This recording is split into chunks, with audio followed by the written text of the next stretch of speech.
అనంతపురం జిల్లాకు వరప్రదాయిని RDT hospitals. Corporate hospital లక్షల కొద్దీ ఫీజులు చెల్లించలేని పేదలు లేదా అత్యాధునిక వైద్యం కోసం వచ్చేవారంతా కూడా అనేక మంది ఏదైతే ప్రస్తుతం మనం చూస్తున్న హాస్పిటల్కి వస్తూ ఉంటారు. ఇక్కడ ఎన్ని రకాల సేవలు ఉంటాయి, ఇక్కడ ఏమేమి సేవలు ఉంటాయి అన్నది మనం RDT hospital director B Praveen Kumar వారితో మాట్లాడే ప్రయత్నిద్దాం. ఎన్ని రకాల సేవలు ఉంటాయి, ఎంతమంది పేషెంట్లు వస్తూ ఉంటారు నిత్యం అనేది కూడా మనం మాట్లాడే ప్రయత్నిద్దాం.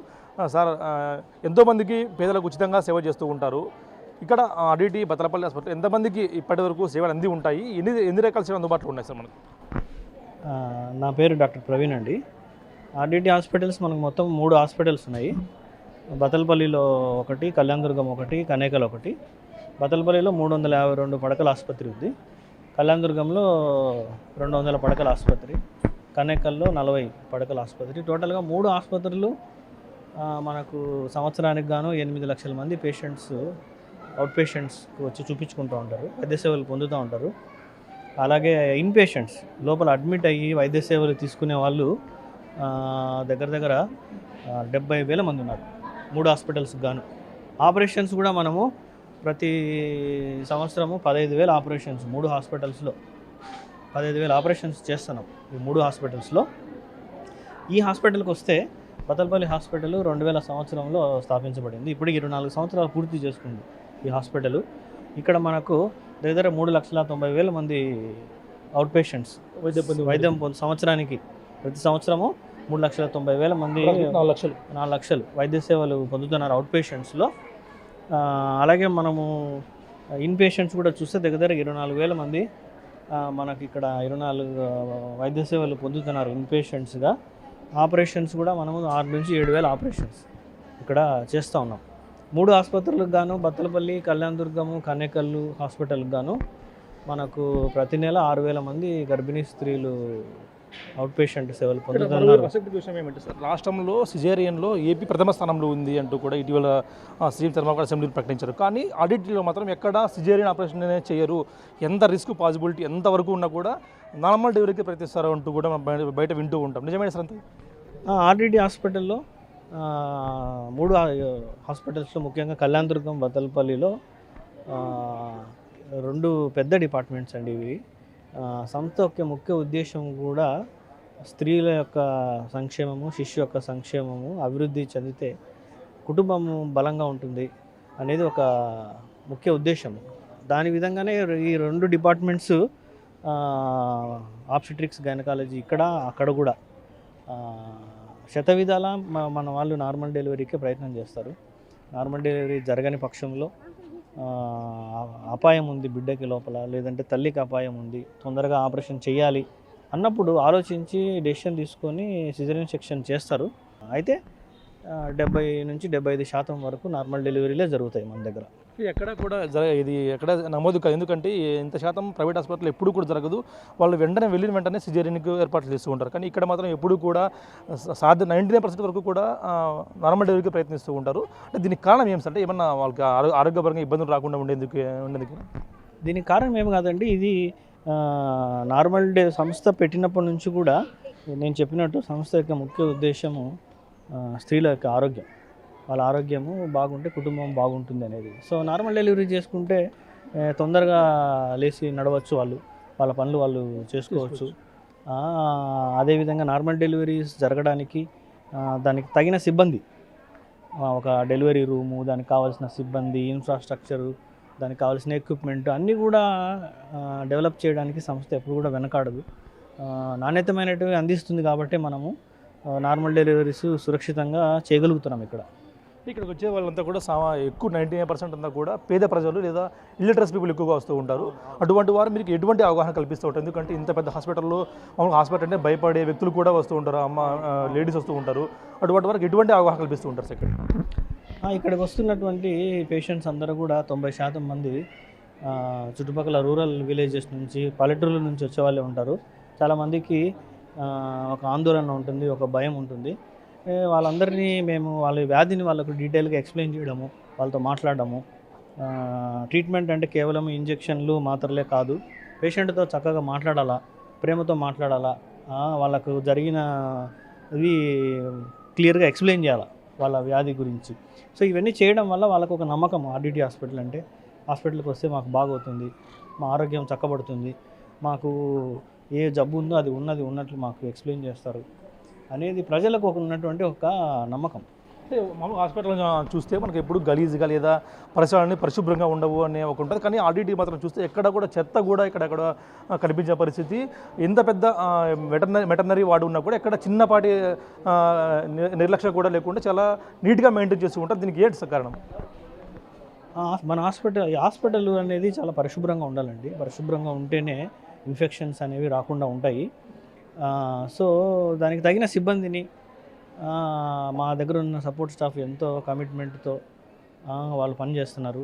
సపోర్ట్ స్టాఫే కాదు, అందరూ డాక్టర్స్, నర్సెస్ అందరూ కమిట్మెంట్తో పని చేస్తేనే హాస్పిటల్ అనేది రన్ అవుతుంది. ఏదో ఒక వ్యక్తితో, ఇద్దరు వ్యక్తులతో హాస్పిటల్ అనేది రన్ కాదు.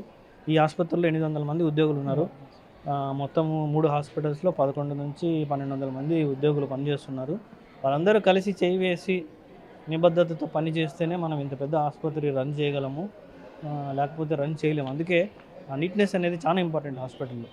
మామూలుగా చూసుకుంటే సార్, ఇక్కడ మనమున్న ప్రస్తుతం హాస్పిటల్లో ఎన్ని రకాల వైద్య సేవలు, ఎన్ని రకాల డిపార్ట్మెంట్స్ ఉన్నాయి? ఏ డిపార్ట్మెంట్స్ ఎక్కువగా కూడా వైద్య సేవలు అందుతూ ఉంటాయి సార్?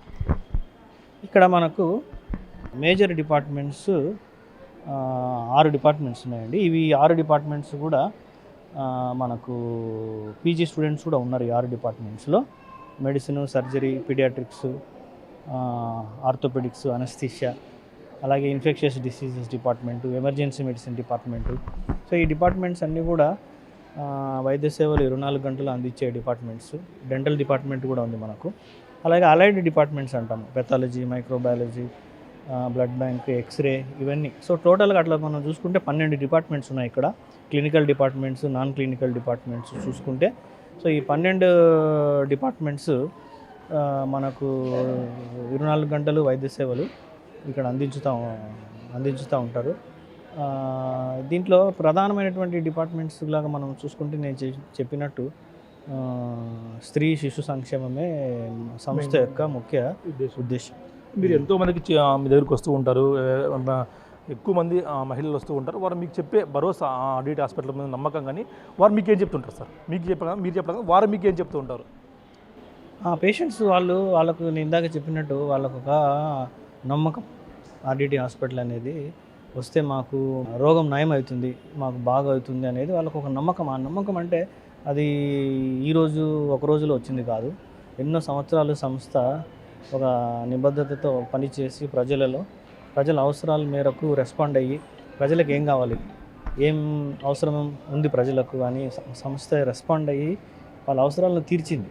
సో ఆ నమ్మకం వాళ్ళకి దృఢంగా ఏర్పడి, అలాగే హాస్పిటల్స్ కూడా అదే కమిట్మెంట్తో నడుపుతారు సంస్థ అని వాళ్ళకు ఒక నమ్మకం ఏర్పడింది. సో అది కొన్ని సంవత్సరాలు సంస్థ దాదాపు ఇప్పుడు 55 సంవత్సరాలు ఈ జిల్లాలో పనిచేసింది, ఉమ్మడి అనంతపురం జిల్లాలో. ఈ 55 సంవత్సరాల నుంచి కూడా వాళ్ళు చేసిన పనులు ప్రజలకు ఒక నమ్మకాన్ని ఇచ్చినాయి. ఇటీవల కొద్దిగా సంస్థ ఇబ్బందుల్లో ఉంది అన్నప్పుడు ప్రజలు మీ దగ్గరకు వచ్చి ఏమన్నా బాధపడిన సందర్భాలు ఏమైనా ఉంటాయి సార్? ఎందుకంటే వారికి ఎంతో ఇది వాళ్ళ ఇంట్లో ఫ్యామిలీ మెంబర్ లాగా ట్రీట్ చేస్తూ ఉంటారు ఆర్డిటి సంస్థ అనేది. ఎప్పుడన్నా మీ దగ్గరకు వచ్చి బాధపడిన సందర్భం ఉంటుంది? అంటే బాధపడి అంటే ఒక ప్రజల్లో ఒక ఆందోళన ఏం జరుగుతుందో, ఆసుపత్రి అనేది ఇంత పెద్ద హాస్పిటల్ మాకు లేకుండా పోతే ఏమవుతుంది అనేది ఒక ఆందోళన ఉంది ప్రజల్లో. బట్ మా పై అధికారులు దాన్ని ఎలా చేయాలా, ప్రభుత్వానికి అనుగుణంగా చేసి ఎలా దాన్ని లైసెన్స్ని తీసుకొని రావాలా అనేది లైసెన్స్ని తీసుకొని రావాలా అనేది వాళ్ళు ప్రయత్నాలు చేస్తున్నారు. మా పని మేము కొనసాగిస్తూనే ఉన్నాము. ప్రయత్నం జరుగుతూనే ఉంటుంది. మేము చేసే సేవలు ప్రజలకు చేస్తూనే ఉంటాము. ఎంత క్లిష్ట పరిస్థితి వచ్చినా నిలబడి చేస్తున్నాము. అలాగే మరి పాండమిక్ వచ్చినప్పుడు కూడా, కోవిడ్ వచ్చినప్పుడు కూడా సంస్థ ప్రజల కొరకు నిలబడి ఎన్నో గొప్ప వైద్య సేవలు అందించింది. మీరు ఎన్నేళ్ళు సార్ భాగస్వామి ఈ హాస్పిటల్స్ పనిచేయవు? ఎందుకంటే ఇప్పుడు డైరెక్ట్గా ఉన్నారు. ఇంతకుముందు మీకు ఎన్నేళ్ళు ఈ హాస్పిటల్తో భాగస్వామ్యం అనుబంధం ఏర్పడింది సార్? నేను ఈ సంస్థలో పని చేయబట్టి 13 సంవత్సరాలు అయిందండి. నేను ఎముకల డాక్టర్ని. 2012లో చేరినాను ఇక్కడ. 2012 నుంచి ఎముకల డాక్టర్గా పనిచేస్తున్నాను.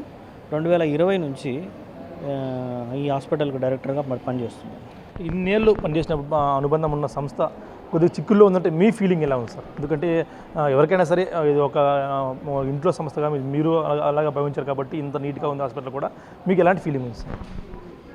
అంటే ఇది ఫీలింగ్ అంటే ఒక మీరు అనుకుంటే కన్నా వేరే లక్షల సాలరీస్తో వేరే బయట కూడా చేయొచ్చు, కానీ అక్కడ ఎక్కడ వెళ్ళకుండా మీరు ఇక్కడే పేద ప్రజలకు సేవ చేయడం. ఇక్కడ ఉండడానికి గల కారణం కూడా అదే, సంస్థ యొక్క విధి విధానాలు నచ్చడం, సంస్థతో ప్రయాణం చేయాలి అనే ఒక సంకల్పంతో ముందుకు పోవడం, సంస్థ చేసే పనులు పేద ప్రజల కోసం సంస్థ నిలబడము, ఇవన్నీ. అలాంటి వాళ్ళు కూడా మీ దగ్గరికి వచ్చి సలహా అడగడం చెప్తూ ఉంటారు, అంత ఓపికగా కూడా వివరిస్తూ ఉంటారు, ఎలాంటి ఆనందం పొందుతూ ఉంటారు. అది నిజంగా చాలా సంతోషమైనటువంటి ఇదండి. ఎందుకంటే సంస్థలో ఉండి సంస్థ కొరకు పనిచేయడము, సంస్థ విధి విధానాలు నచ్చి సంస్థ యొక్క ఉద్దేశాలను నచ్చి చేయడము అనేది మాకు ఎంతో సంతోషాన్ని ఇస్తుంది. ఎందుకంటే వైద్యం అనేది ఎంతో అవసరమైనది. అటువంటిది సంస్థ చాలా తక్కువ ఖర్చుతో ప్రజలకు చాలా తక్కువ ఖర్చులో రూరల్ ప్రాంతాల్లో ఉన్న ప్రజలకు వైద్యం వాళ్ళు చేసుకోలేరు. వాళ్ళు పెద్ద సిటీస్కి వెళ్తే తమ ఆరోగ్యానికి ఖర్చు పెట్టుకొని ఇబ్బందులు పడతారు. వాళ్ళు ఇబ్బందులు పడకూడదు, వాళ్ళ కుటుంబము నిలబడాలి అనే ఉద్దేశంతో సంస్థ డైరెక్టర్ అయినటువంటి మన ఫాదర్ ఫెర్రర్ గారు, ఎగ్జిక్యూటివ్ డైరెక్టర్ నుండి యానీ ఫెర్రర్ గారు ఉద్దేశంతో ఈ హాస్పిటల్ స్థాపించడం జరిగింది. పేద ప్రజల కోసము ఒక మంచి హాస్పిటల్స్ ఉండాలి, వాళ్ళకున్న సమస్యలు హాస్పిటల్స్ ద్వారా మనం తీర్చాలి, ఆరోగ్యం బాగుంటే వాళ్ళు అన్ని పనులు చేసుకోగలరు అని ఒక ఉద్దేశంతో స్థాపించినారు. సో అది ఆ ప్రాసెస్లో భాగం కావడం మాకు కూడా నిజంగా ఎంతో సంతోషకరమైనటువంటి విషయం. అది ఎంబీబీఎస్ పూర్తవగానే అనేక మంది డబ్బులు సంపాదించారు, లక్షలు సంపాదించారంటూ కూడా ఈ ఫీల్డ్లో అడుగుపెట్టే వారు యువ డాక్టర్లకు మీరు ఇచ్చే సందేశం, ఎందుకంటే నిస్వార్థంగా సేవ చేస్తున్నారు, ఒక నాన్ ప్రాఫిట్ ఆర్గనైజేషన్ నడుపుతూ నాకు డైరెక్టర్గా ఉంటూ మీరు చెప్తున్నారు కాబట్టి ఎటువంటి సలహా ఇస్తారు వాడికి, యువ డాక్టర్లు వచ్చే వాళ్ళందరికీ కూడా? బీబీఎస్ పూర్తి చేసుకున్న, పీజీ పూర్తి చేసుకున్న ఎవరైనా కానీ సమాజంలో నాణ్యతమైన వైద్యాన్ని అందించాలా. అలాగే నాణ్యతమైన వైద్యం కూడా ఎలా మనం పేషెంట్కు దాన్ని తక్కువ ఖర్చుతో మనం ఇవ్వగలము. టెక్నాలజీ పెరిగిపోతుంది ఎంతో, అలాగే టెక్నాలజీని యూజ్ చేసుకొని విలువైనటువంటి వైద్యాన్ని, ఉన్నతమైన వైద్యాన్ని మనము ఎంత తక్కువ ఖర్చుతో ఇవ్వగలం అనేది భావితరం ఆలోచించాలి. సో అది ఎంతో ముఖ్యమైనది. ఎందుకంటే మనము మన దేశంలో 80% మంది విలేజెస్లోనే ఉన్నారు, ఒక 20% మంది టౌన్స్లో ఉన్నారు. సో విలేజెస్లో పనిచేయడం అనేది చాలా ఛాలెంజింగ్ సిచ్యువేషను, అంత ఈజీ సిచ్యువేషన్ కాదు. బట్ ఆ ఛాలెంజెస్ని నిలబడి చేసే డాక్టర్స్ ఉన్నారు. సో వాళ్ళందరూ కూడా ఆలోచించాలి, మనం రూరల్ ప్రాంతాల్లో ఉన్న ప్రజలకు ఎటువంటి వైద్య సేవలు అందించాలా, ఎంత నాణ్యతతో అందించాలా, అందించడానికి కావాల్సిన వసతులు ఏంటి, ఎంత వసతులు కావాలా అనేది కూడా, ఎంత పరిమాణంలో కావాలనేది కూడా ఆలోచించాలి. ఆర్డిటి అంటేనే కేవలం వైద్యమే కాకుండా విద్య, గృహ నిర్మాణం కానీ లేదా పేదలకు అనేక సంక్షేమ పథకాలు కూడా ఈవెన్ ప్రభుత్వంతో సమానంగా కూడా చేస్తూ ఉంటుంది. ఇటువంటి ఆర్డిటి సంస్థలో పనిచేసుకుని మీరు ఎలా ఫీల్ అవుతున్నారు సార్? నేను చాలా గర్వంగానే ఫీల్ అవుతున్నానండి. ఎందుకంటే నేను పీజీ అయిపోయిన వెంటనే ఇక్కడ చేరినాను. 2012లో నాది మాస్టర్స్ అయిపోయిన వెంటనే ఇక్కడ నేను చేరినాను. చేరిన తర్వాత సంస్థలో ఉండి ఎంతో నేర్చుకున్నాను, ఒక మనిషిగా ఎదిగాను, ఒక వైద్యునిగా కూడా నేను ఎదిగాను. ఎన్నో ఆపరేషన్స్ ఇక్కడ మేము చేయగలిగినాము. అన్ని ఆపరేషన్స్ చేసి ప్రజలకు మంచి వైద్యాన్ని అందించగలిగినామంటే సంస్థ ఒక ప్లాట్ఫామ్ కల్పించడం, ఒక ఆసుపత్రి కట్టడము, అందులో ఇన్ఫ్రాస్ట్రక్చర్ డెవలప్ చేయడము, అవసరాలని గుర్తించి వాటిని తీర్చడము, సరైన విధానంలో మరి డాక్టర్స్ని, అదర్ స్టాఫ్ని ఎంపిక చేయడము. సో ఒక ప్లాట్ఫామ్ అనేది సంస్థ ఇవ్వకుంటే మనిషి అంటే డాక్టర్స్గా, వైద్యులుగా గ్రో అవ్వడం అనేది అంత సాధ్యం కాని పని. సో ఇటీవల ఆర్డిటి సంస్థ కోసం వేలాది మంది ప్రజలంతా కూడా అనంతపురం వీధుల్లో కానీ ర్యాలీ నిర్వహించారు. ఇటువంటి ర్యాలీ చూసినప్పుడు మీకు ఏమనిపిస్తుంది? ఎందుకంటే ఇటువంటి లాభాపేక్ష లేని సంస్థ గురించి ప్రజలు పోరాడుతున్నారు అనే ఫీలింగ్ ఉంటుందా, లేకుంటే ఇంకా వేరేమన్నా? అంటే ప్రజలు అది ఫోన్ చేసుకున్నారా? ప్రజలు దాన్ని ఇందాక నేను చెప్పినట్టు ఒక నమ్మకం, సంస్థ అనేది ప్రజలకు ఒక నమ్మకం. ఆ నమ్మకం వైద్యంలోనే కాదు, విద్యలో నమ్మకం ఉంది, అన్నిట్లో, అన్ని విధాల్లో ఏది చేసినా సంస్థ ఒక ఆలోచించి దాంట్లో నాణ్యత, అవసరత ఇవన్నీ చూసి చేస్తుంది అనేది ఒక నమ్మకం ఉంది ప్రజలకు. సో ఆ నమ్మకమే వారిని నడిపిస్తుంది అన్ని విషయాలలో. సో అది నేను ఇందాక చెప్పినట్టు ఒక రోజులో 2 రోజుల్లో వచ్చే నమ్మకం కాదు, ఎన్నో సంవత్సరాలు కఠోర శ్రమ చేస్తే తప్ప అటువంటి నమ్మకం రాదు ప్రజలకి. అంటే సార్ మొత్తంగా చూసుకుంటే ఆర్డిటి సంస్థలు ఇటు మనం చూసిన లోపల కూడా అనేక లక్షల కోట్ల విలువైన పరికరాలన్నీ కూడా తెచ్చి పరీక్షల కోసం ముఖ్యంగా బడుగు బలహీన వర్గాలకు సంబంధించిన మహిళల కోసం ఎక్కువగా కూడా పాటు పడుతుంటారు. అంటే ఎందుకు సార్ స్పెసిఫిక్గా మహిళలే ఎంచుకోవడానికి కారణం? మహిళలు ఎంచుకోవడానికి కారణం అంటే ఏంటంటే ముఖ్యంగా డెలివరీ సమయంలో ఎన్నో ఇక్కడ మరి రూరల్ విలేజెస్లో సరైన వసతులు ఉండక గత 30-40 సంవత్సరాల క్రితం డెలివరీస్ ఇంట్లో జరగడము, లేదంటే తల్లికి ప్రమాదకరం కావడము, శిశువుకు ప్రమాదకరం కావడము, తల్లికి ప్రాణాపాయ స్థితిలో ఉండి ఏదైనా జరిగితే ఒక కుటుంబం అంతా విచ్ఛిన్నం అయిపోతుంది. సో అటువంటివన్నీ గమనించి సంస్థ ఆ రోజుల్లో ఒక కుటుంబ వ్యవస్థ నిలబడాలి, స్త్రీ ఎంతో ప్రాముఖ్యమైంది కుటుంబంలో, డెలివరీ విషయంలో ఎంతో ఇబ్బంది జరుగుతుంది, ఇంట్లో జరిగి ప్రాణాపాయ స్థితి వచ్చే అవకాశం ఉంది, లేదంటే సరైన ట్రాన్స్పోర్టేషన్ లేక మధ్యలో ఏదన్నా జరిగే అవకాశం ఉంది. సో వీటన్నిటినీ మనము అధిగమించాలా అనే ఉద్దేశంతో సంస్థ మొట్టమొదటగా స్త్రీల యొక్క సంక్షేమము, వారికి కావాల్సిన ఆరోగ్యము, ప్రసవం టైంలో వారికి ఇవ్వవలసినటువంటి వసతులు, కావలసినటువంటి విద్య, వైద్యము, ఇవన్నీ కూడా మనము అందించాలి అని మొదలుపెట్టి అలా మన హాస్పిటల్స్ తర్వాత శిశు సంక్షేమము ముఖ్యమైనది, ఆ తర్వాత మిగతా డిపార్ట్మెంట్స్ కూడా మనకు అవసరం అని అలా గ్రో అయినాయి హాస్పిటల్స్ అన్ని, కళ్యాణదుర్గం కానీ బత్తలపల్లి కానీ. ఇటీవల సంస్థకు వచ్చిన FCRA కష్టాలు ఈ త్వరలో తీరిపోతాయన్న నమ్మకం ఉందా సార్ మీకు? మాకు నమ్మకం ఉందండి. ఎందుకంటే మా సంస్థ పై అధికారులు వాటి కొరకు ప్రయత్నాలు చేస్తున్నారు. వాళ్ళ ఏ విధమైనటువంటి విధానాలు ఫాలో అవ్వాలి, ప్రభుత్వానికి తగిన విధంగా ఏ విధంగా నడుచుకోవాలి, అవన్నీ కూడా వాళ్ళు ఎంతో సూక్ష్మంగా గమనించుతున్నారు, సూక్ష్మంగా చేస్తున్నారు. దాన్ని చేస్తారనే నమ్మకం కూడా మాకుంది. అలాగే ప్రభుత్వాలు కూడా దాన్ని గుర్తించుతాయి, సంస్థ చేసిన పనిని గుర్తించుతుంది. ఇన్ని లక్షల మంది ఒక సంవత్సరానికి అవుట్ పేషెంట్స్గా వస్తున్నారు ఈ హాస్పిటల్ కంటే మన 3 ఆసుపత్రులకు, అది చిన్న విషయం కాదు. అవన్నీ గుర్తించి వాళ్ళు సరైన నిర్ణయం తీసుకుంటారని నేను కూడా విశ్వసిస్తున్నాను. ఆ నమ్మకం మాకు గట్టిగా ఉంది. Thank you. చూస్తున్నాం గత ఏదైతే 24 ఏళ్ళుగా కూడా ఆర్డిటి సేవలు కొనసాగుతున్నాయి, ముఖ్యంగా హాస్పిటల్ సేవలు కొనసాగుతున్నాయో దానికి తగ్గట్టుగా FCRA కూడా త్వరలో మేము ఖచ్చితంగా హర్షిస్తున్నాం. ప్రజలు కూడా దాన్ని ఇంట్లో కుటుంబ సభ్యులుగా ఓన్ చేసుకున్నారు. ప్రభుత్వాలు కూడా దీన్ని ఖచ్చితంగా నెరవేరుస్తాయి నమ్మకం మాకు ఉంది అంటూ కూడా RDT hospital director Praveen Kumar గారు చెప్తున్న పరిస్థితి ఉంది. Video Prasad big TV Anantapuram RDT hospital నుంచి.